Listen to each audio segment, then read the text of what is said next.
علی بھائی پہلا سوال انتہائی کریٹیکل ہے۔ عموماً اہل تشیع حضرات کی جانب سے بات اٹھائی جاتی ہے کہ ایک طرف تو اہل سنت حضرات ام المومنین سیدہ عائشہ رضی اللہ تعالیٰ عنہا کو اتنی رسپیکٹ بھی دیتے ہیں اور جنگ جمل کے حوالے سے ان کے حق میں اجتہادی غلطی ہونے کو دلیل بنا کر ایک اجر کی بشارت بھی دیتے ہیں، جبکہ دوسری طرف انہی سیدہ عائشہ رضی اللہ تعالیٰ عنہا کے قاتل امیر شام معاویہ ابن ابی سفیان کو حضرت اور رضی اللہ تعالیٰ عنہ کے القاب سے بھی نوازا جاتا ہے۔ کیا اہل سنت کا یہ دوہرا معیار منافقت پر مبنی نہیں ہے؟ دل پر ہاتھ رکھ کر انصاف کے ساتھ اس سوال کا جواب دیں۔ دیکھیں میرے بھائی، میں بار بار کہتا ہوں کہ ہم ہیں قرآن حکیم کی روح سے جو بات ہوئی ہے، اولو العلم قائما بالقسط، اہل علم انصاف پر قائم، ٹروتھ لور، سچائی سے محبت کرنے والے۔ تو ہم سے کوئی ایکسپیکٹ نہ کرے کہ ہم یعنی کسی مکتبہ فکر کو سپورٹ کرنے کے لیے سچائی کے اوپر پردہ ڈال دیں گے اور حق سے اناد کریں گے۔ اس سوال کا جواب دینے سے پہلے میں ایک بیسک ٹرم آپ لوگوں کے سامنے تھوڑی ایلیبوریٹ کر دوں۔ اہل سنت کے ہاں ایک ٹرم بولی جاتی ہے، الصحابۃ کلہم عدول، تمام کے تمام صحابہ جو ہیں یہ عدول مانے گئے، یعنی ان کی عدالت جو ہے، یعنی ان کی گواہی قبول کی جائے گی۔ اس سے مراد قطعاً اہل سنت کا یہ موقف نہیں ہے کہ صحابہ کرام علیہم رضوان سے غلطی نہیں ہو سکتی۔ اس سے مراد صرف یہ ہے کہ روایت حدیث میں وہ عادل ہے۔ حدیث کا جب معاملہ آئے گا تو تابعی پہ جرح ہو سکتی ہے، تبع تابعی پہ ہو سکتی ہے، صحابی حدیث کے معاملے میں جھوٹ نہیں بولتا تھا، اور اس کو آپ بڑی آسانی سے سمجھ سکتے ہیں۔ آج دنیا میں کوئی گناہگار سے گناہگار شخص بھی آپ لے آئیں، اس سے کہیں کہ 1 ارب روپیہ لے لو، نبی علیہ السلام کو گالی دے دو، نعوذ باللہ، کوئی تیار ہوگا؟ چاہے وہ بے نمازی کیوں نہ ہوا۔ اسی لیول کا ایک گناہ صحابہ کرام میں کوٹ کوٹ کے نبی علیہ السلام نے بھرا تھا، جو حدیث متواتر ہے، بخاری اور مسلم دونوں میں حدیث ہے، اور مسلم کی پہلی حدیث ہی مولا علی رضی اللہ تعالیٰ عنہ علیہ السلام سے یہی ہے کہ جس شخص نے میری طرف جھوٹی حدیث منسوب کی وہ اپنا مقام دوزخ میں دیکھ لے۔ صحابہ کرام سے بڑی غلطیاں بھی ہوئیں، لیکن یہ غلطی ان سے نہیں ہوئی ہے کہ انہوں نے نبی علیہ السلام پہ کبھی جھوٹی حدیث باندھی ہو، کیونکہ ان کو پتا تھا کہ اگر ہم نے یہ کام کیا نا، باقی تو شاید ہمیں معافی مل جائے۔ ادھر ہمارا کوئی ظاہر ہے نبی علیہ السلام کے اوپر ہی تو تکیہ تھا۔ تو اسی وجہ سے ہم کہتے ہیں الصحابۃ کلہم عدول۔ یہ جو شیعہ اہل سنت کا مذاق اڑاتے ہیں اور کہتے ہیں کہ یہ صحابہ کو معصوم مانتے ہیں، اور بعض کا سنیوں کی تقریریں بھی اس قسم کی ہوتی ہیں، تو وہ معصوم نہیں مانتے، ہم ان کہتے ہیں ان کی عدالت قائم ہے، ان روایت حدیث میں ان کو قبول کیا جائے گا۔ ایون وہ صحابہ جن سے بڑی اس طرح کی چیزیں رپورٹ ہوئی ہیں بخاری اور مسلم میں، چاہے حضرت معاویہ رضی اللہ تعالیٰ عنہ ہوں، حضرت مغیرہ ابن شعبہ رضی اللہ تعالیٰ عنہ ہوں، حضرت عمر ابن عاص رضی اللہ تعالیٰ عنہ ہوں، اور اسی طریقے سے بسر ابن ابی ارطا ہوں، باقی لوگ ہوں، حدیثیں ان سے قبول کی گئی ہیں۔ حتیٰ کہ میں آپ کو بڑی حیران کن بات بتاؤں، آپ سنن نبی داؤد کھولیں، انٹرنیشنل نمبر کے مطابق 4129 نمبر حدیث ہے۔ امام ابن سیرین تابعی المتوفہ 110 ہجری یہ حدیث روایت کرتے ہیں، اور حدیث روایت کر رہے ہیں حضرت معاویہ سے رضی اللہ تعالیٰ عنہ۔ حدیث وہ بیان کرتے ہوئے کہتے ہیں کہ نبی علیہ السلام نے یعنی درندوں کی کھالیں پہننے سے، ان پہ سواری کرنے سے منع کیا، یعنی یہ تکبر کی علامت ہے۔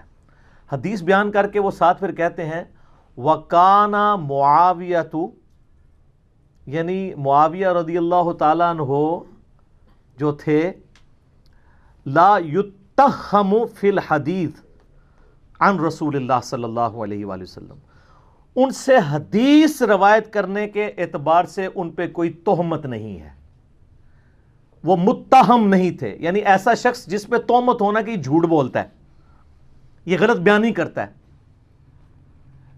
تو حضرت معاویہ رضی اللہ تعالیٰ عنہ پہ اس حوالے سے پولیٹیکلی ان کے بارے میں کافی ساری چیزیں ملتی ہیں، اور بڑی یعنی وہ دل خراش چیزیں ہیں۔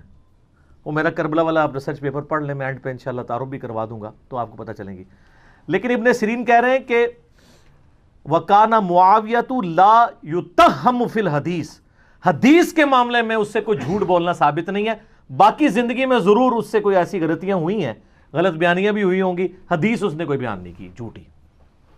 تو اب یہ حضرت ابو بکر، عمر، عثمان و علی رضی اللہ عنہم اجمعین و علیہم السلام اجمعین سے جب تابعین حدیثیں بیان کرتے تھے تو اس طرح تو نہیں کہتے تھے کہ ان پہ کوئی تہمت نہیں ہے جھوٹ بولنے کی. حضرت معاویہ رضی اللہ تعالیٰ عنہ کے بارے میں ان کو کیوں بولنا پڑا؟ اس کے لیے آپ ہمارا کربلا والا ریسرچ پیپر نمبر 5B پڑھیں، اس کا تعارف ہم آپ کو اس سوال کے اینڈ پہ کروائیں گے تاکہ آپ کو حقائق کھل کے سامنے ہیں. حدیث کے معاملے میں تو کوئی تہمت نہیں ہے، باقی زندگی میں پولیٹیکلی ان سے کئی ایک چیزیں ہوئیں، ان پہ ہم بس یہی کہہ سکتے ہیں انا للہ و انا الیہ راجعون. البتہ یہ جو حضرت معاویہ رضی اللہ تعالیٰ عنہ پہ تہمت لگائی گئی ہے کہ انہوں نے سیدہ عائشہ کو قتل کروایا تھا، یہ کوئی روایت اہل سنت کے ہاں نہیں ملتی. شیعہ کے ہاں بھی ایک من گھڑت روایت ملتی ہے کہ سیدہ عائشہ کے سفر کے دوران جو راستہ تھا وہاں حضرت معاویہ نے کوئی بڑا سا گڑھا کھدوایا اور اس کے اوپر گھاس پھوس ڈال دی، پتہ ہی نہ چلے. تو حضرت عائشہ سلام اللہ علیہا جب وہاں سے گزریں تو وہ اپنے اونٹ سمیت اس میں اوندھی جا کے گریں اور وہیں پہ وہ شہید ہو گئیں. لیکن یہ بالکل جھوٹی روایت ہے اور اس کی کوئی سند موجود نہیں ہے. ایون اس دور میں آپ کو پتہ ہے حضرت معاویہ رضی اللہ تعالیٰ عنہ سے سخت علمی اختلاف رکھنے والی بڑی پرسنالٹیز میں سے مولانا اسحاق صاحب رحمۃ اللہ علیہ بھی تھے، فیصل آباد والے. میں نے ان کے ساتھ 1-to-1 کوسچن آنسر سیشن کیا تھا 23 مارچ 2012 کو، 40 کوسچنز ود مولانا اسحاق. اس میں نے یہ سوال سیم ان سے بھی کیا تھا. ان سے بڑا کوئی حضرت معاویہ رضی اللہ تعالیٰ عنہ کا کریٹک نہیں تھا، لیکن انہوں نے اس سوال کے جواب میں کہا بیٹا یہ بالکل جھوٹ ہے. کوئی حضرت عائشہ کے لیے گڑھا نہیں معاویہ نے کھودا، کوئی انہوں نے جھوٹی حدیث نبی علیہ السلام پہ بیان نہیں کی ہے. یہ دو چیزیں جو ہے نا بالکل. پھر انہوں نے اس میں شیعہ کے والے سے بھی کہا کہ یہ جو کہتے ہیں نا کہ حدیثیں گڑھوائی تھیں، وہ لائیں کون سی حدیث گھڑی تھی؟ تو کوئی ایسی حدیث نہیں. یہ ضرور ہے کہ بنو امیہ کے لوگوں نے بعد میں حضرت معاویہ کو اوپر کرنے کے لیے جھوٹی روایتیں گھڑی، لیکن حضرت معاویہ نے خود ایسا کوئی کام نہیں کیا، کیونکہ حدیث کے معاملے میں وہ ڈرتے تھے. کیونکہ اگر نبی علیہ السلام سے پھڈا لے لیا پھر تو امید کی وہ کرے نہیں باقی نہیں رہے گی، کوئی آپ کی شفاعت بھی نہیں کرے گا. تو وہ ابن سیرین کا قول سنن نبی داؤد 4129 وَكَانَ مُعَاوِيَةُ لَا يُتَّخَّمُ فِي الْحَدِيثِ عن رسول اللہ صلی اللہ علیہ وآلہ وسلم. یہ یاد رکھے تو آپ کو معاملات کلیئر ہو جائیں گے. لیکن جو جنگ جمل کے حوالے سے آپ نے بات کی، میں اس کو آج سکپ کروں گا کیونکہ اس کے اوپر میری آلریڈی ویڈیوز ریکارڈڈ ہے. حدیث حوب، کتوں والی حدیث جو ہے، اب وہ آپ یوٹیوب پہ میرا کلپ لاکھوں لوگوں نے دیکھا ہے. اور رہا اجتہادی خطا والا معاملہ بھی، اس میں نے اس میں بتایا کہ سیدہ عائشہ بعد میں روتی تھی. صحیح بخاری میں موجود ہے کہ انہوں نے کہا کہ مجھے میری سوکنوں کے ساتھ دفن کرنا، میں نہیں چاہتی کہ ابو بکر، عمر اور رسول اللہ کی وجہ سے لوگ میری تعریف کریں. بخاری میں بس اتنی حدیث ملتی ہے. لیکن المصنف ابن ابی شیبہ میں ملتا ہے کہ انہوں نے یہی حدیث بیان کرتے ہوئے، یعنی یہ بات کرتے ہوئے کہا کہ مجھ سے رسول اللہ کی وفات کے بعد جو کام سرزد ہوا ہے وہ ایسا ہے کہ میں نہیں چاہتی کہ مجھے نبی الاسلام کے ساتھ حجرے میں دفن کیا جائے. اندازہ کریں. اس پہ شیخ البانی رحمہ اللہ اس حدیث کو سلسلہ احادیث صحیحہ میں لے کے آئے ہیں اور باقاعدہ اس میں انہوں نے لکھا ہے، بڑی ڈیٹیل گفتگو لکھی ہے. انہوں نے کہا شیعہ تو 12 اماموں کو معصوم مانتے ہیں، سنیوں کی حرکتوں سے لگتا ہے یہ سارے صحابہ کو معصوم مانتے ہیں. یہ ماننا پڑے گا کہ حضرت طلحہ، زبیر، حضرت عائشہ سے غلطی ہوئی اور حضرت عائشہ بعد میں شرمسار تھیں اور انہوں نے بخاری کی اس حدیث کو کوٹ کیا، مصنف ابن ابی شیبہ کی اس حدیث کو کوٹ کیا سلسلہ حدیث صحیحہ میں انٹرنیشنل نمبر کے مطابق 474 نمبر. اور اس میں وہ کہتے ہیں کہ جی یہ اس بات کا ثبوت ہے کہ سیدہ عائشہ شرمسار تھی اپنے اس سفر کے اوپر جو انہوں نے کیا. ظاہر قرآن میں تو واضح سورۃ الاحزاب میں حکم ہے نبی کی بیویوں گھروں میں ٹھہری رہو. خیر یہ ٹاپک الگ ہے لیکن میں اس کو اس طریقے سے ایڈریس نہیں کرنا چاہتا ورنہ وہ پھر ایک آج کے ٹاپک سے وہ چیز ہٹ جائے گی. سیدہ عائشہ کو تو قتل نہیں کروایا، وہ اپنی موت خود مری ہیں اور یہ حدیثیں بخاری کی اس بات کا ثبوت ہیں کہ وہ باقاعدہ بلا کے اپنے نزا کے عالم میں وسیعتیں عبداللہ ابن زبیر کو کر رہی ہیں. حضرت ابو ہریرہ نے جنازہ پڑھایا ہے، اوپنلی مدینہ شریف میں جنازہ ہوا ہے، ہزاروں لوگ شریک ہوئے ہیں. کوئی ایسی چیز رپورٹ نہیں ہوئی ہے کہ ان کو نعوذ باللہ اس طریقے سے قتل کیا ہو. لیکن یہ بات بالکل ٹھیک ہے کہ ام عائشہ سلام اللہ علیہا حضرت معاویہ رضی اللہ تعالیٰ عنہ کی جو ظلم و ستم والی پالیسیز تھیں اپنے مخالفین کے خلاف، اس سے سخت نالاں تھیں اور ڈائریکٹ افیکٹو بھی تھیں. اور اس حوالے سے گھنٹوں گفتگو ہو سکتی ہے. اس کانٹیکسٹ میں ایک بنیادی حدیث جو آپ کو پوری ڈاکٹرائن یا ڈاکٹرن اگر صحیح پروننسیشن کی جائے وہ کلیئر کرے گی. وہ صحیح مسلم میں حدیث ہے, انٹرنیشنل نمبر کے مطابق 4776. عبداللہ بن عمر بن عاص رضی اللہ تعالیٰ عنہ خانہ کعبہ کے دیوار کے ساتھ ٹیک لگائے ہوئے بیٹھے ہوئے تھے. ایک شخص ان کے پاس آیا جس کا نام تھا عبد الرحمن بن عبد رب الکعبہ تابعی. تو عبداللہ بن عمر بن عاص وہاں حدیث بیان کر رہے تھے کہ آپ کو اپنے وقت کے حاکم کی, امیر کی اطاعت کرنی چاہیے. وہ سنتا رہا. اینڈ پہ اس نے کہا کہ کیا واقعی آپ نے رسول اللہ سے یہ بات سنی ہے کہ جس طرح کا بھی حکمران ہو اس کی اطاعت کی جائے؟ ان کا ہاں, میری کانوں نے سنا, میری آنکھوں نے نبی علیہ السلام کو دیکھا, میرے دل نے محفوظ کیا. تو انہوں نے کہا اگر یہی بات ہے تو اس وقت جو ہمارا حکمران ہے آپ کے چچا کا لڑکا معاویہ ابن ابی سفیان رضی اللہ تعالیٰ عنہما, ہم تو ظاہر رسپیکٹ ہی کریں گے اس کی وجہ سے کہ علی کی شیعہ وہ ہوتے ہیں جو مخالفین کے لیے بھی دعا کرتے ہیں, اور بنو امیہ کے شیعہ وہ ہوتے ہیں جو ہے وہ مولا علی پہ ممبروں پہ سب و شتم کرواتے ہیں. یہ بھی ٹاپک الگ سے ہے, میرے اس پہ بھی کلپ ریکارڈڈ ہے.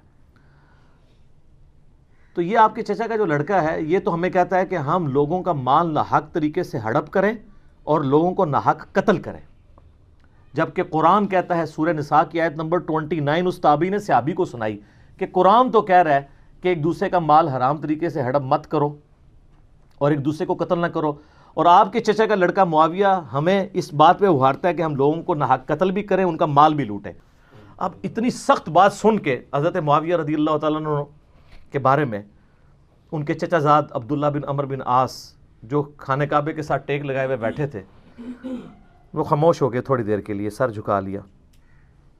پھر انہوں نے سر اٹھا کے کہا کہ جن معاملات میں معاویہ تمہیں اللہ اور اس کے رسول کے مطابق چلنے کا حکم دیتا ہے اس میں اس کی اطاعت کرو, اور جس میں وہ اللہ کی نافرمانی کا تمہیں حکم دے اس میں تم اس کی نافرمانی کرو. دیکھیں یہ صحابی کی اپروچ یہی ہوتی ہے.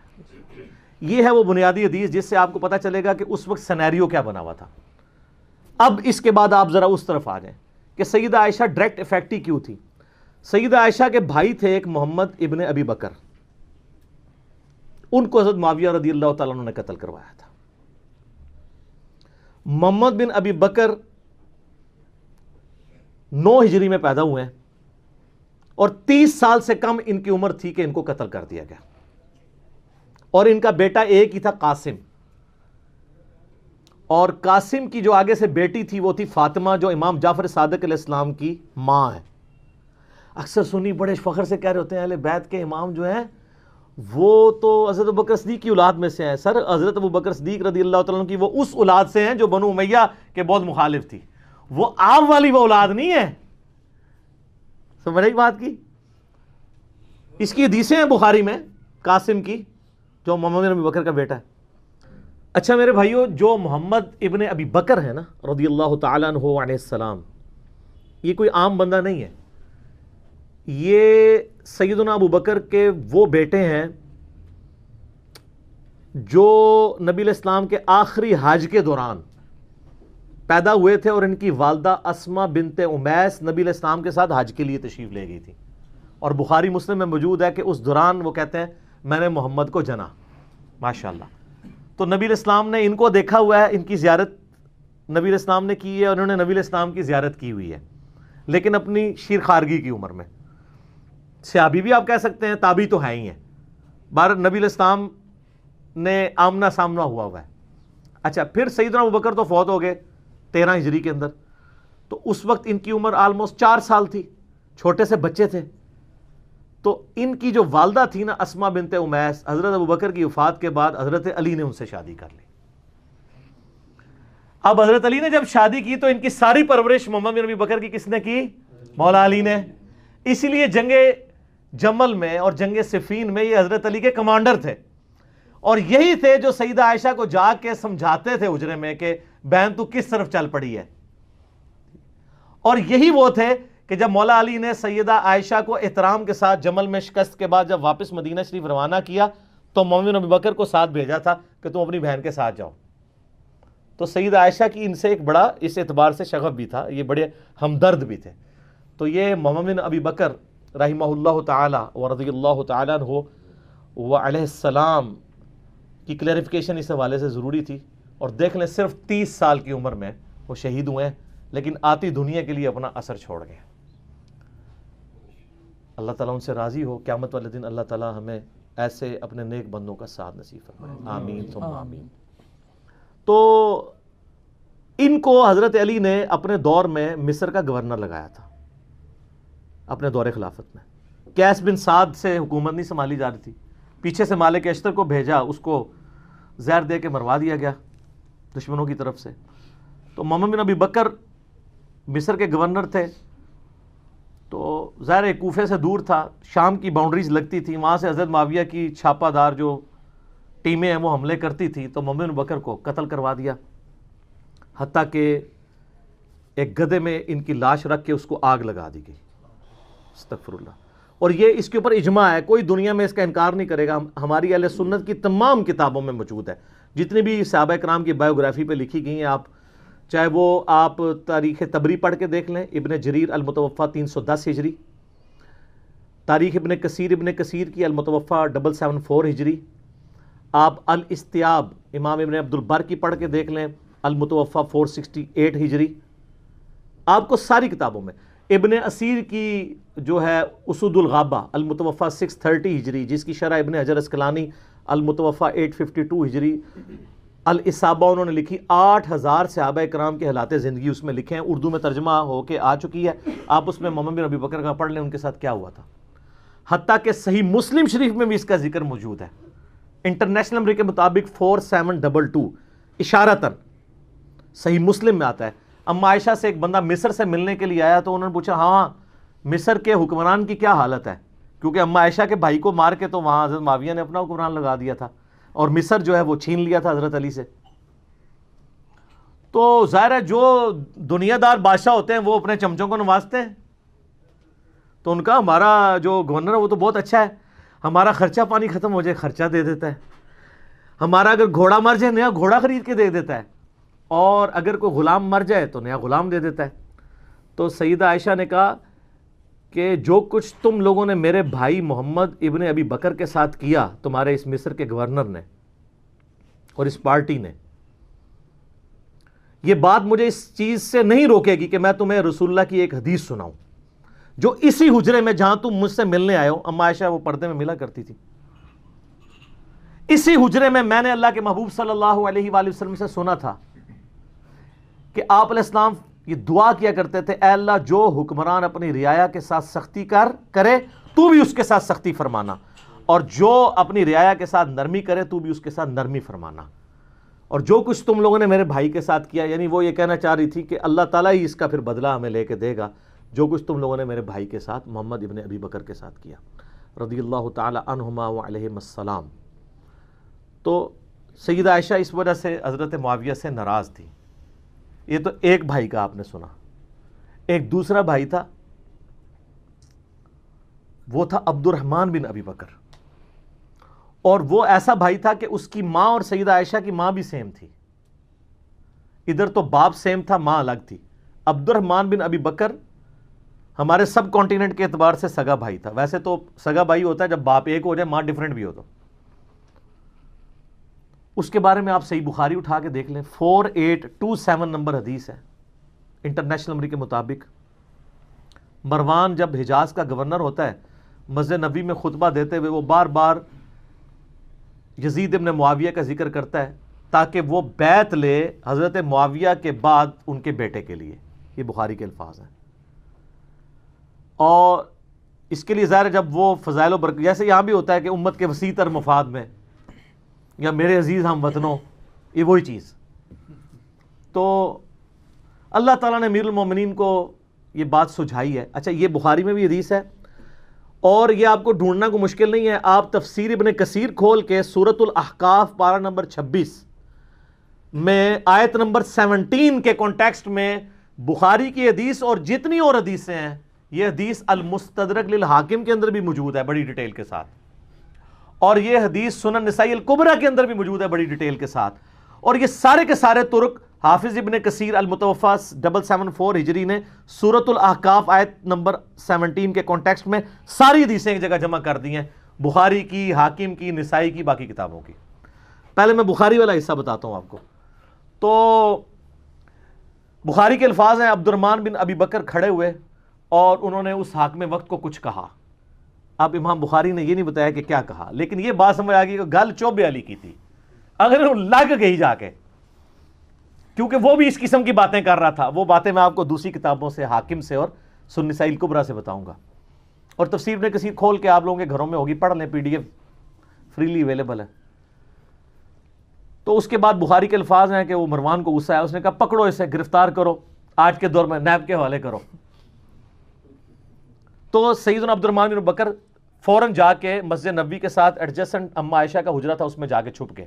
اب اتنے تو کوئی بغیرت نہیں تھا، اتنی عوام دیکھ رہی تھی، حضرت عائشہ کے حجرے میں تو کوئی گھس نہیں سکتا تھا، وہ تو محرم تھے، ان کے بھائی تھے۔ تو مروان کا غصہ نہیں ٹھنڈا ہوا، اس نے باہر سے کہا ہاں ابو بکر کے بیٹے، تو ہی ہے نا جس کے بارے میں وہ آیت نازل ہوئی ہے سورۃ الاحقاف آیت نمبر 17، کہ یہ کہتا ہے کہ میرے ماں باپ مجھے کہتے ہیں کہ جب ہم مر کے مٹی ہو جائیں گے تو دوبارہ سے زندہ کیے جائیں گے، یہ تو اگلے لوگوں کی کہانی ہے۔ ابو بکر کے بیٹے یہ تیرے بارے میں نازل ہوئی ہے، تو اپنے ماں باپ کو کہتا تھا کہ قرآن اگلے لوگوں کی کہانی ہے۔ نعوذ باللہ، کتنا بڑا جھوٹ بولا۔ تو سیدہ عائشہ سے برداشت نہیں ہوا، وہ حجرے کے اندر سے ہی بولی، انہوں نے کہا آل ابی بکر کے بارے میں کوئی آیت ایسی نازل نہیں ہوئی ہے سوائے سورہ نور کی وہ آیات جو میری برات میں نازل ہوئی تھی، حدیث افک والی، تو آل ابی بکر کے اوپر الزام لگاتا ہے۔ بخاری میں اتنی حدیث ہے، لیکن فلنگ دی بلینکس موجود ہے، انہوں نے بلینکس امام بخاری نے چھوڑی ہیں، وہ فل کی ہیں حاکم نے اور سنن نسائی الکبریٰ میں، اور حافظ ابن کثیر نے بھی کر دی سورۃ الاحقاف آیت نمبر 17 میں۔ وہ کیا ہے کہ مروان نے کہا کہ امیر المومنین جو ہے نا یہ چاہتے ہیں کہ اپنے بعد اپنے بیٹے کو نامزد کر دیں، جس طرح کہ ابو بکر نے بھی تو عمر کو نامزد کیا تھا، حالانکہ وہ بھی مشورے سے کیا تھا، اور دوسرا عمر حضرت ابو بکر کے بیٹے تھے، تو کیا وہ مطلب وہ کس طریقے سے ریزیمبلنس بنا رہا تھا، تو اس پہ ابو بکر کے بیٹے کو غصہ تو آنا تھا نا۔ تو ابو بکر کا بیٹا عبد الرحمن بن بکر وہاں کھڑا، اس نے کہا سیدھی طرح کہہ تیرا امیر المومنین معاویہ کیسر و کسرا کے طریقے پہ چلنا چاہتا ہے، ابو بکر اور عمر کے طریقے پہ نہیں۔ ہائے ہائے ہائے ہائے، اے وہ گل سی جیڑی بخاری میں لکھا ہے، کچھ کہا انہوں لگ گئی آگ، انہوں نے کہا پڑھو انہوں، پھر آگے بخاری میں آتا ہے، اور اس میں آگے موجود ہے کہ سیدہ عائشہ نے اندر سے کہا اسکت، چپ کر، بکواس بند کر، آل ابی بکر کے بارے میں کوئی ایسی آیات نازل نہیں ہوئی سوائے میری برات میں۔ اور ان حدیثوں میں آگے موجود ہے البتہ مروان تیرے بارے میں موجود ہے، جب تو اپنے باپ حکم کی پشت میں تھا، رسول اللہ نے کہا تھا حکم پہ لعنت، اس کی اولاد پہ لعنت، تو اسی لعنت کا ٹکڑا ہے۔ حضور نے تو پہلے ان دونوں باپ بیٹا کو حضور نے مدینہ بدر کر دیا تھا، حضرت ابوبکر کے ساتھ بڑی سفارشیں کی، حضرت عثمان نے واپس لانے کی، کوئی رشتہ دار تھا نہیں آنے دیا، حضرت عمر نے نہیں آنے دیا، پھر حضرت عثمان اپنے دور میں رشتہ داری کی وجہ سے لے آئے، اور حتیٰ کہ اپنی بیٹی کا نکاح بھی مروان سے کر دیا، اور پھر وہی گھاٹے فٹ ہو گیا۔ اسی کی وجہ سے مسلمان رعایا پھر حضرت عثمان کے خلاف ہوگی، ایک تلخ حقیقت ہے۔ یوٹیوب پہ میرا کلپ دیکھ لیں، حضرت عثمان کی شہادت کے اصلی اسباب، جعلی اسباب نہیں، جی عبداللہ بن سبا تھا، 40,000 صحابہ اس کے پیچھے لگ گئے، یعنی حضور کے تربیت یافتہ صحابہ 40,000، ایک ابن سبا نے ان کی مت مار دی، بالکل جھوٹ ہے۔ میں نے بخاری مسلم سے اپنے پمفلٹ میں، جس کا تعارف میں اینڈ پہ کرواؤں گا، یہ سارا کچھ کھول دیا ٹروتھ۔ اچھا، اب ظاہر ہے جب یہ دشمنی ہو تو آپ کیا سمجھتے ہیں دشمنی ختم ہوتی ہے؟ ساری اہل سنت کی تاریخی کتابیں جن کا میں نے حوالہ دیا ہے، اس میں ملتا ہے کہ عبد الرحمن بن ابی بکر پھر جا کے چھپ گئے، کچھ عرصے بعد کسی غار سے ان کی لاش ملی، وہ لاش لا کے پھر مکے میں لا کے دفنایا گیا ان کو قبر پہ، قبر کے اندر۔ اب ظاہر ہے کہ یہ غار میں ایک بندہ چھپا ہو، وہاں سے لاش ملے تو نامعلوم افراد، چند نامعلوم افراد نے، اور وہ نامعلوم افراد کون سے ہو سکتے ہیں؟ ظاہر ہے جو اس سسٹم کے بینیفیشری تھے۔ ہم نام نہیں کسی کا لیتے، جہاں نام تھا میں نے نام لے کے کہا، جہاں نام نہیں ہے صرف نامعلوم افراد ہیں، وہ آپ کو خود پتہ چل جائے گا کون نامعلوم افراد ہیں۔ حتیٰ کہ جامعہ ترمذی میں موجود ہے 1055 نمبر حدیث انٹرنیشنل نمبر کے مطابق، اما عائشہ عبد الرحمن بن ابی بکر کی قبر پہ آئیں، روئیں، وہاں پہ آ کے اشعار پڑھے، وہ بڑے دردناک عربی کے اشعار ہیں کہ ایک زمانہ تھا اے میرے بھائی، ہم اکٹھے گھر میں رہتے تھے، ہم نے کبھی سوچا بھی نہیں تھا ہم ایک دوسرے سے کبھی جدا بھی ہوں گے، اور آج یہ حالت ہے کہ ہمیں یہ یاد بھی نہیں کہ ہم دونوں اکٹھے تھے، اور اگر میں تیری موت کے وقت تیرے پاس موجود ہوتی اور ساتھ یہ کفن دفن والا معاملہ کرتی تو میں تیری قبر پہ بھی نہ آتی، چونکہ تو میری غیر موجودگی میں فوت ہوا ہے، اس لیے میں تیری قبر پہ آئی ہوں۔ تو آپ اس پورے سینیریو میں دیکھیں محمد بن بکر کے ساتھ کیا کیا ان لوگوں نے. عبد الرحمن بن ابی بکر کے ساتھ 2 بھائی اماں عائشہ کے اس طریقے سے دنیا سے رخصت ہوئے. اس پورے کانٹیکسٹ میں اب آپ کو حدیث سمجھ آئے گی جو مسند امام احمد میں موجود ہے, المستدرک للحاکم کے اندر موجود ہے, اور شعیب آرنوت جو مسند امام احمد کی تحکیم کرنے والے ہیں, انہوں نے اس حدیث کو صحیح کہا ہے. امام حاکم نے اس حدیث کو صحیح کہا ہے. بڑی ڈیٹیل حدیث ہے. اس میں آتا ہے کہ حضرت معاویہ اپنے دور میں حضرت عائشہ سے ملنے کے لیے آئے. سیدہ عائشہ نے کہا کہ اے معاویہ, تجھے اللہ کا خوف نہیں آتا جو کچھ تو نے حجر ابن عدی اور ان کے ساتھیوں کے ساتھ کیا؟ حجر ابن عدی شیعان علی میں سے تھے, شروع کے مسلمانوں میں سے تھے. ان کو حضرت معاویہ نے ظلماً شہید کروایا. وہ پوری ڈیٹیل آپ کو مستدرک الحاکم میں ایک پورا چیپٹر ہے حجر ابن عدی کا. وہ سر میری ویڈیوز دیکھ کے امام حاکم نے نہیں, میری پیدائش سے بھی وہ پہلے کا ہے, 1000 سال پہلے. وہ 13 حدیثیں آپ پڑھیں, آپ کے آنسو نہیں رکیں گے کس ظلم کے ساتھ حجر ابن عدی کو قتل کروایا گیا. صرف اس بات پہ کہ یہ جمعے کی نماز لیٹ کر دیتے تھے, ممبروں پہ سب و شتم حضرت علی پہ کرتے تھے, یہ مخالفت کرتے تھے. اور اس شخص کی قبر وہاں پہ کھودی گئی جو علاقہ حضرت عمر کے دور میں حجر ابن عدی نے فتح کیا ہوا تھا. ہائے ہائے ہائے. اور آخری وقت میں کہا گیا کہ بچت کی ایک صورت ہے کہ حضرت علی پہ لعنت کر دو, چھوڑ دیں گے. ان کا پوری زندگی علی سے عشق کیا. اب موت کو دیکھ کے تو میں حضرت علی کے اوپر سب و شتم کر دوں. اور کہا 2 نفل پڑھنے کی اجازت دو, اور نفل تیزی سے پڑھے. اور کہا میں نے اس لیے تیزی سے پڑھے تاکہ تمہیں یہ نہ ہو کہ میں موت کو ڈیلے کرنے کے لیے نماز اس طرح پڑھ رہا ہوں, میں نے زندگی میں کبھی اتنی تیز نماز نہیں پڑھی. اور پھر کہا وصیت کی لوگوں کو. ایران والوں نے حجر ابن عدی کے اوپر, جن کو آپ کہتے ہیں صحابہ کو نہیں مانتے, انہوں نے پوری ایک فلم بنائی ہے حجر ابن عدی کے اوپر, یوٹیوب پہ رکھی ہے اردو ڈبنگ کے ساتھ. تو انہوں نے وہاں پبلک کو وصیت کی کہ مجھے میری انہی بیڑیوں میں اور انہی خون آلود کپڑوں میں دفن کرنا ہے, قیامت والے دن پولیس رات پہ میں معاویہ کا گریبان پکڑوں گا. ان کے ساتھی بھی قتل کیے گئے صرف ایک ٹسل کے اندر کہ حضرت علی کے سپورٹر کیوں ہے. اب حجر ابن عدی ان کے ساتھیوں کا جب قتل ہوا, سیدہ عائشہ تو پھر بڑی دکھی تھی اس کی وجہ سے. تو حضرت معاویہ جب ملنے کے لیے آئے, مسند امام احمد المستدرک الحاکم میں موجود ہے, شعیب آرنوت نے کہا حدیث صحیح ہے. کہا معاویہ تجھے کوئی خوف نہیں آیا, تو نے حجر ابن عدی اور ان کے ساتھیوں کے ساتھ جو کچھ کیا, اور تجھے ڈر نہیں لگتا کہ میں ایک بندہ مقرر کروں جو چھپ کے تیرے اوپر وار کرے اور تجھے قتل کرتے؟ یعنی حضرت عائشہ کا غصہ کس لیول کا تھا کہ میں گریلا وار کروا کے تجھے مروا نہ دوں. تو انہوں نے کہا کہ ام المومنین, ہم آپ سے یہ ایکسپیکٹ نہیں کرتے کہ آپ ایسا کریں گی, کیونکہ ہم نے نبی علیہ السلام سے یہ سنا ہے کہ مومن کبھی چھپ کے وار نہیں کرتا. لوگوں کو حدیثیں سنانی, کس کو؟ اماں عائشہ کو. اور پھر کہا کہ اماں یہ بتائیں آپ کا جو میں نے خرچہ پانی لگایا ہوا ہے اس معاملے میں تو کوئی, اور وہ انہوں نے نہیں لگایا ہوا تھا, وہ تو آپ کو مال غنیمت میں سے مسلمانوں کو وظیفہ ملتا تھا, حضرت عمر کے دور کا شروع ہوا تھا, اس میں تو کوئی آپ کو شکایت نہیں ہے. تو انہوں نے کہا مجھے اس معاملے میں کوئی شکایت نہیں, یہ شکایت تھی جو میں نے تمہیں کی ہے. تو انہوں نے کہا اماں یہ کام چھوڑیں, ہمیں اپنے کام دنیاوی چلانے دیں, ہمارا معاملہ اور اللہ کا معاملہ, ہمیں ہماری سیاست والے معاملات میں آپ دخل نہ دیں. آپ اندازہ کریں. اور یہ ہمیں تاریخ سے روایتیں لا کے دیتے ہیں کہ جی وہ جناب جی حضرت عائشہ کہتی تھی میری زندگی بھی معاویہ میں لگ جائے. اس سے تہاڈی ہسی بھی دستی ہے کہ روایتاں کس نے کڑیاں ہونیاں نے, کیونکہ حدیثیں کچھ اور بتا رہی ہیں. ٹھیک ہے, تو یہ کوئی شخص کہے گا جس کے بھائی قتل ہوئے ہوں, جس نے اتنے قتل عام دیکھا ہو. اسی لیے آپ دیکھ لیں کہ سیدہ عائشہ کو ساری گیم سمجھ آ گئی تھی.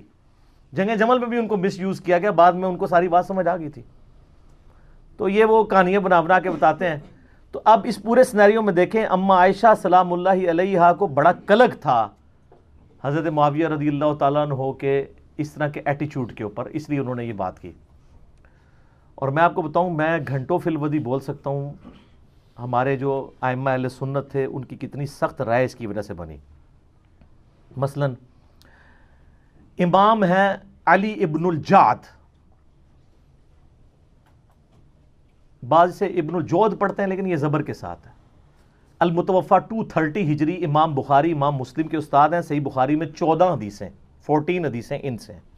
امام احمد بن حنبل کے بھی استاد، امام بخاری کے استاد. ان کی حدیث کی کتاب بھی ہے مسند علی ابن الجود جعد، جس طرح کہ مسند امام احمد ہے. سکہ سرٹیفائیڈ سنی امام. ان کے بارے میں ابن حجر اسقلانی تہذیب التقریب میں صحیح سند کے ساتھ لے کے آئے ہیں. اور شیخ زبیل زئی صاحب رحمہ اللہ تعالیٰ نے اپنی جو وہ قیام رمضان کی تعداد رکھتوں کی وہ جو کتاب ہے اس میں بھی نقل کیا ہے. یہ کہا کرتے تھے اگر مجھے قیامت والے دن یہ بات پتہ چلے کہ اللہ تعالیٰ معاویہ کو عذاب دے رہا ہے تو مجھے یہ برا نہیں لگے گا، کیونکہ مجھے پتہ ہے اس نے امت کے ساتھ کیا کیا ہوا ہے. وَلِعَوْذُ بِاللَّهِ تعالیٰ. لیکن ہم نے کبھی ایسی بات نہیں کی ہے. ہم بخاری مسلم کی حدیثیں بیان کر کے بھی نیم رافضی ڈکلیئر ہو جاتے ہیں چند ناسبیوں کی طرف سے جو آلموسٹ اب ختم ہو چکے ہیں، اپنے فرقے کی وہ میت پہ ہی نوحہ کر رہے ہیں. لیکن اس کو وہ اہل سنت کا امام مانتے ہیں جو کہہ رہے ہیں مجھے تو عذاب کا بھی سنا تو مجھے برا نہیں لگے گا. اور یہ ایک امام نہیں سر، کئی امام. ادھر تو سب کانٹیننٹ میں حنفی زیادہ ہے نا. آپ نے امام بدر الدین عینی کا نام سنا ہوا ہے؟ المتوفا 855 ہجری. امام عینی جو ہے امام حنیفہ کے بعد چند جو بڑے امام ہیں نا حنفیوں کے ان میں سے ایک ہے، کیونکہ انہوں نے صحیح بخاری کی شرح لکھی ہے عمدۃ القاری. وہ جو عمدۃ القاری ہے نا شرح، اس میں صحیح بخاری کی ایک حدیث ہے انٹرنیشنل نمبر کے مطابق 7083، جہاں وہ جنگ صفین میں عمار ابن یاسر کے قتل کے بارے میں ڈسکشن کرتے ہوئے، بخاری مسلم دونوں میں حدیث ہے نا کہ عمار کو ایک باغی جماعت قتل کرے گی، عمار ان کو جنت اور اللہ کی طرف بلائے گا، وہ جماعت دوزخ کی طرف بلائے گی. صحیح بخاری 2812. بڑے سخت الفاظ ہیں.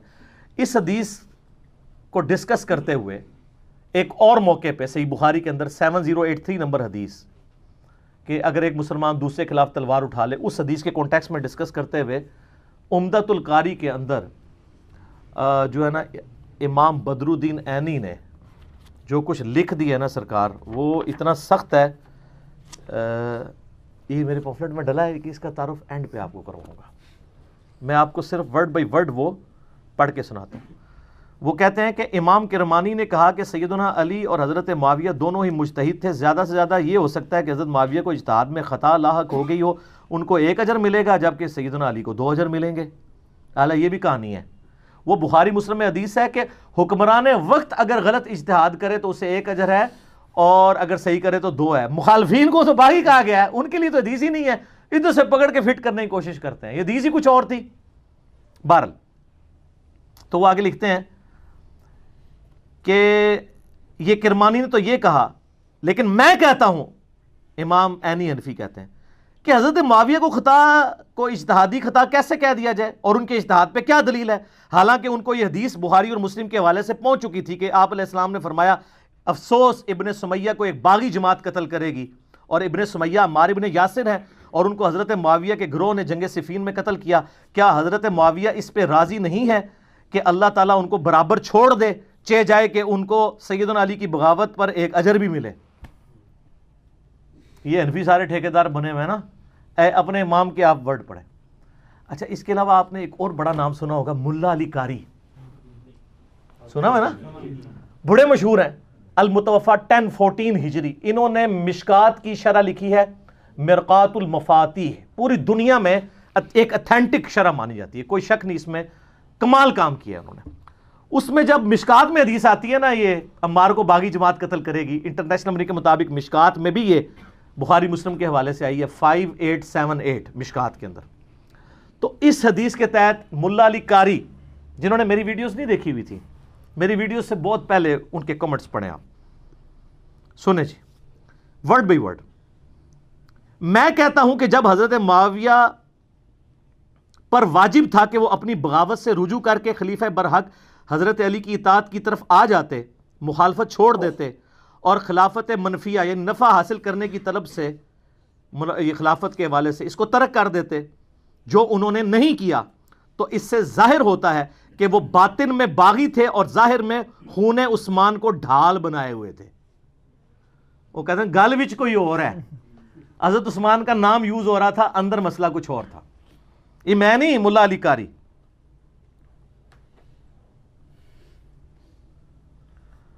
چنانچہ ڈھال بنائے ہوئے تھے لوگوں کو دکھانے کے لیے، یہ بھی الفاظ لکھے ہیں. چنانچہ یہ حدیث ان کے پوشیدہ چیز کو ظاہر کرنے والی ہے، یعنی عمار کو باغی جماعت قتل کرے گی، اور ان کی بغاوت کو روکنے والی ہے. تاہم کتاب تقدیر میں اسی طرح لکھا ہوا تھا جیسا کہ ہوا ہے. ان کے عمل اور رویے کی وجہ سے قرآن اور حدیث دونوں مہجور اور متروک ہو گئے. وہ کہتے ہیں قرآن اور سنت کو پش پش ڈال دیا امیر شام نے. یہ کون کہہ رہا ہے؟ ملا علی قاری. سر ٹروتھ لور ہر زمانے میں موجود ہوتے ہیں. اچھا، ایک اور بہت بڑا امام جس کو سارے ہی مانتے ہیں، ابن حجر اسقلانی، جس نے فتح الباری لکھی ہے بخاری کی شرح، المتوفا 852 ہجری. وہ بخاری میں ایک حدیث آتی ہے، 2-3 حدیثیں کٹھی ہیں ذکر معاویہ والے چیپٹر میں. تو اس کے کانٹیکسٹ میں انہوں نے کچھ کامنٹس کیے ہیں، وہ بھی ہم نے اپنے ریسرچ پیپر میں ڈالے. میں ورڈ بائی ورڈ آپ کو پڑھ کے سناتا ہوں. میرا ایک یوٹیوب پہ کلپ بھی ہے، حضرت معاویہ رضی اللہ تعالیٰ عنہ ماموں، وہ کہتے ہیں نا وہ خال المومنین ہے. اس میں بھی میں نے یہ پڑھ کے سنایا تھا، اس میں بھی میں آپ کو پڑھ کے سنا دیتا ہوں. ابن حجر اسقلانی فتح الباری میں لکھتے ہیں، جو بخاری کی حدیث تھی نا 3766 ذکر معاویہ والی، کہتے ہیں امام بخاری نے یہاں صحیح بخاری میں حضرت معاویہ سے متعلق باب کے عنوان میں صرف ذکر معاویہ بیان کیا ہے اور فضائل معاویہ یا معاویہ کی منقبت جیسے الفاظ استعمال نہیں کیے، کیونکہ اس حدیث سے کوئی فضیلت معلوم ہی نہیں ہوتی. البتہ سیدنا عبداللہ ابن عباس کا حضرت معاویہ کے لیے فقی اور صحابیت کا بیان کرنا ہی بطور فضیلت کافی ہے. وہ حدیث یہ تھی کہ حضرت معاویہ ایک وتر پڑھا کرتے تھے. تو لوگوں نے آ کے ابن عباس کو بتایا کہ یہ تو ایک وتر پڑھتے ہیں، یعنی باقی نہیں پڑھتے ہوں گے نا، 3 ہی پڑھتے ہوں گے. تو انہوں نے کہا معاویہ کو چھوڑ دو، وہ فقی ہے، صحابی ہے. تو ابن حجر بھی کہہ رہے ہیں اس سے فضیلت اگر ثابت ہوتی تو امام بخاری اس میں باب باندھتے ہیں، اور یہ بات کی بالکل ٹھیک ہے. کیونکہ شرح معانی الاثار جسے طحاوی شریف بھی کہتے ہیں، امام طحاوی المتوفا 321 ہجری، وہ بھی ان حدیثوں کو ڈسکس کر کے اپنی سند سے ایک حدیث لے کے آئے ہیں، اور انہوں نے کہا کہ یہ تو ابن عباس نے تقیہ کیا تھا. وہ ایک اور روایت لے کے آئے ہیں جس میں وہ کہتے ہیں کہ جب ان کو بتایا کہ حضرت معاویہ ایک وتر پڑھتے ہیں تو انہوں نے کہا اس حمار سے پوچھو کہ اس نے یہ ایک وتر کہاں سے نکال لیا. اور ترجمہ کرنے والے نے بھی حمار لکھا ہے. حمار عربی میں کہتے ہیں ڈونکی کو، گدھے کو. تو ترجمے نہیں نیچے کیا، تو میں نے وہ دکھایا تھا، وہ دیوبندیوں نے چھاپی ہوئی ہے، طحاوی شریف شرح معانی الاثار. تو وہ ابن حجر اس پہ کہہ رہے ہیں. تاہم امام ابن ابی عاصم نے حضرت معاویہ کے مناقب میں ایک رسالہ لکھا. اسی طرح کا کام ابو عمر غلام اور ابو بکر نقاش نے بھی کیا، اور امام ابن جوزی نے بھی من گھڑت احادیث والی کتاب الموضوعات، موضوعات شریف، گھڑی حدیثیں، ان میں بھی کچھ روایتیں ذکر کر کے امام اسحاق کا یہ قول نقل کیا ہے کہ حضرت معاویہ کی فضیلت میں صحابی ہونے کے سوا کوئی چیز ثابت نہیں ہے. اور یہ صرف ابن جوزی المتوفا 597 ہجری نے نہیں لکھا، ابن تیمیہ نے منہاج السنہ میں المتوفا 728 ہجری یہی قول لکھا ہے ابن تیمیہ نے. اور اس کا شاگرد امام ذہبی المتوفا 748 ہجری سیر اعلام النبلاء میں انہوں نے سیم یہی قول نقل کیا ابن اسحاق کا کہ حضرت معاویہ کے فضائل میں صحابی ہونے کے علاوہ کچھ بھی ثابت نہیں ہے. وہ جو کچھ عادی مادی ادھر ادھر لے کے آتے ہیں نا، وہ سب کا کیٹاگوریکل ڈینائی کرتے ہیں، کچھ بھی ثابت نہیں. اچھا، ابن حجر اسقلانی پھر مزید لکھتے ہیں کہ یہی وجہ ہے کہ امام بخاری نے بھی اپنے استاد امام اسحاق بن راہویہ پر اعتماد کرتے ہوئے حضرت معاویہ کے لیے لفظ فضیلت یا منقبت استعمال نہیں کیا، بلکہ صرف ذکر معاویہ لکھا. تاہم اپنی گہری نظر سے ایسا استنباط فرمایا، یعنی حضرت معاویہ کو صحابی ثابت کر کے، جس سے روافظ کی بھی سرکوبی ہو. رافضی بھی دوسری ایکسٹریم پہ ہے نا، وہ ان کی صحابیت کا بھی انکار کرتے ہیں، تو ان کا رافضیوں کا بھی رد کیا اور ناسبیوں کا بھی کر دیا. اور امام نسائی کا واقعہ اس بارے میں بڑا مشہور ہے کہ انہوں نے بھی اپنے استاد، ان کا بھی استاد امام اسحاق ہی ہے، بخاری کا بھی استاد ہے، کہ قول پر اعتماد کیا اور اپنی مشہور کتاب فضائل صحابہ میں کوئی بھی حدیث حضرت معاویہ کی فضیلت کے لیے انہوں نے نہیں لی ہے. پھر امام حاکم کا بھی قصہ یہی ہے، ان کو بھی یعنی مارے کھانی پڑی حضرت علی کی شان میں حدیثیں بیان کرنے سے. اور امام ابن جوزی نے بھی عبداللہ بن احمد بن حنبل سے ان کے والد امام احمد بن حنبل رحمہ اللہ کا مکالمہ بھی ذکر کیا ہے. اور انہوں نے اب وہ کیا ذکر کیا جی، وہ لکھتے ہیں کہ میں نے اپنے والد امام بن حنبل سے پوچھا کہ سیدنا علی اور حضرت معاویہ کے اختلافات سے متعلق آپ کی کیا رائے ہے؟ امام بن حنبل سے پوچھا تو امام بن حنبل نے تھوڑی دیر سر جھکائے رکھا، پھر فرمایا میرے بیٹے سمجھ لو، ایک جملے میں سب کچھ کنکلوڈ کیا۔ علی کے دشمن بہت زیادہ تھے جنہوں نے بڑی کوشش کی کہ ان کے عیب تلاش کیے جائیں مگر ناکام رہے، چنانچہ انہوں نے متبادل چال کے طور پر دوسرے شخص یعنی معاویہ کو مقصد براری کے لیے موضوع پایا جو علی سے جنگیں کر چکا تھا، چنانچہ ان دشمنوں نے حضرت علی کے مقابلے پہ اس کو بڑھا چڑھا کر پیش کیا۔ ابن حجر اسقلانی لکھتے ہیں کہ امام بن حنبل کے اس جواب میں اشارہ ہے کہ کچھ لوگوں نے حضرت معاویہ کے لیے بے بنیاد فضائل گھڑ لیے جن کی کوئی اصلیت نہیں ہے۔ یہ حقیقت ہے کہ حضرت معاویہ کے لیے روایات فضیلت تو بہت آئی ہیں مگر ان احادیث میں سے کوئی بھی اصول محدثین پر اسنادی حیثیت سے صحیح نہیں ہے، اسی لیے امام اسحاق بن راہویہ اور امام نسائی نے اس موقف کو بڑے یقین سے اختیار کیا ہے کہ حضرت معاویہ کے لیے صحابیت کے علاوہ کوئی بھی فضیلت ثابت نہیں ہے۔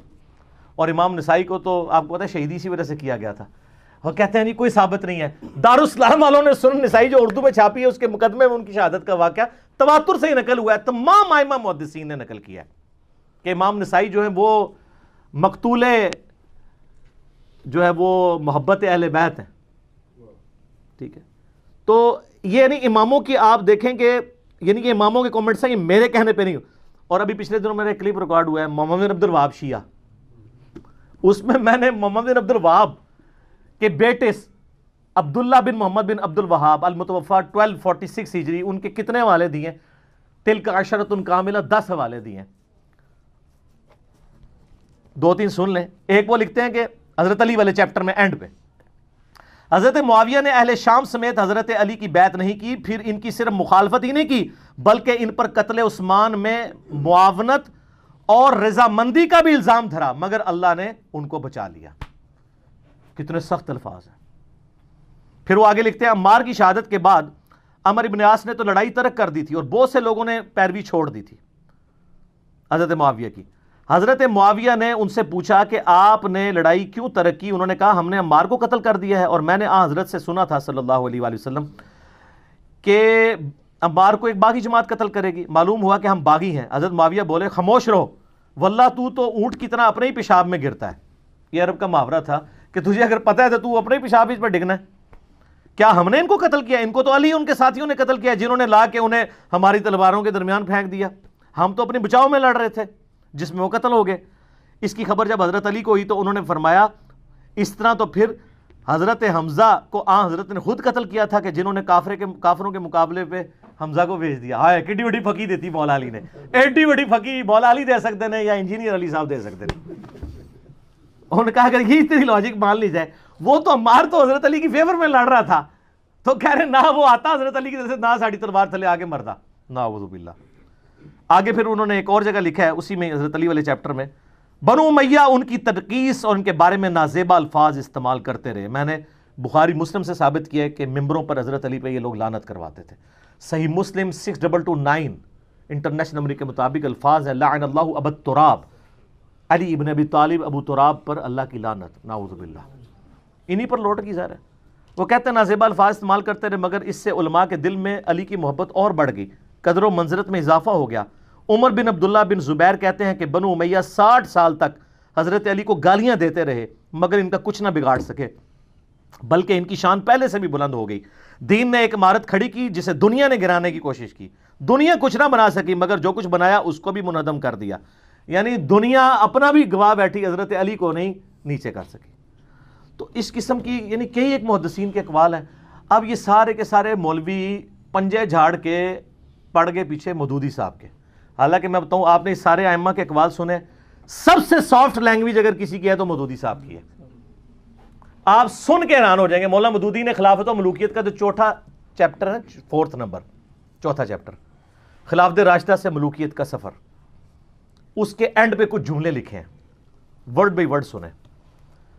اس طرح خلافت راشدہ کا نظام کا آخری اور قطعی طور پر خاتمہ ہو گیا، خلافت کی جگہ شاہی خانوادوں نے لے لی اور مسلمانوں کے اس کے بعد سے آج تک پھر اپنی مرضی کی خلافت نصیب نہ ہو سکی۔